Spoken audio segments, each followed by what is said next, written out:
I'm Adrienne, 24, and up until a year ago, I was engaged to a man named Bob, who's 28. We were together for 3 years, engaged for 2 of those years, and for a long time, I thought we were solid. That was until I found out he was cheating on me. I never expected it, but there it was. Proof staring me in the face. I didn't think twice. I ended things, packed my bags, and walked away from what I thought was my future. But this story isn't just about the breakup, it's about what happened after, and whether I might be the asshole for something I did, even though it felt justified at the time. When Bob and I were together, we had this routine. We'd take evening walks around a nearby neighborhood to exercise our dog. It was a charming area with older homes, each with its own character and story. There was one house in particular that Bob always stopped to admire, a 2-story brick house with ivy creeping up the sides and a big wraparound porch. At first, I didn't think much of it, but every time we passed by, Bob would linger, staring at that house like it was something more than just bricks and mortar. I finally asked him about it one day, and that's when he told me it was my grandma's house. I used to visit her every summer when I was a kid. This house is where I have some of my best memories. One day, if it ever goes up for sale, I'm going to buy it.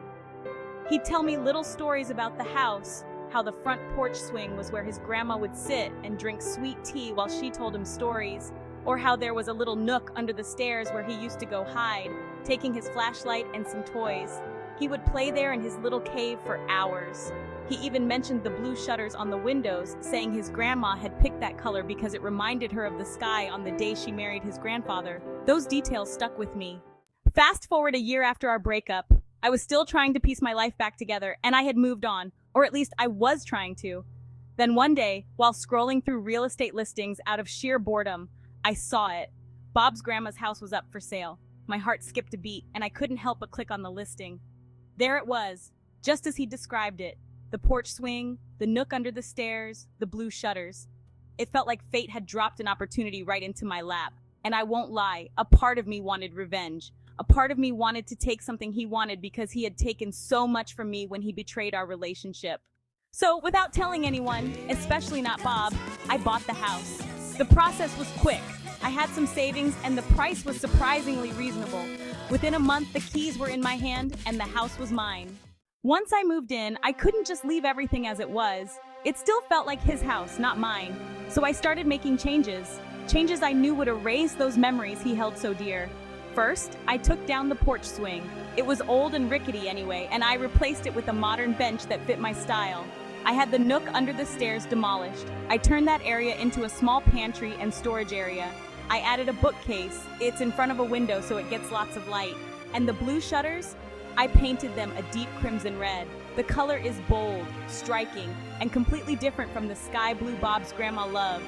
It's a statement color, one that says, "This house belongs to me now." I haven't told Bob about the house. He has no idea that the place he dreamed of owning one day is now mine, with all its details altered beyond recognition.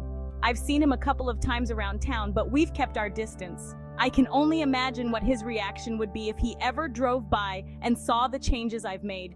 Part of me feels a strange satisfaction, knowing that I've taken something he wanted so badly, but another part of me feels off. Did I go too far? Was it really necessary to change the things that mattered most to him, or was I just being petty and spiteful?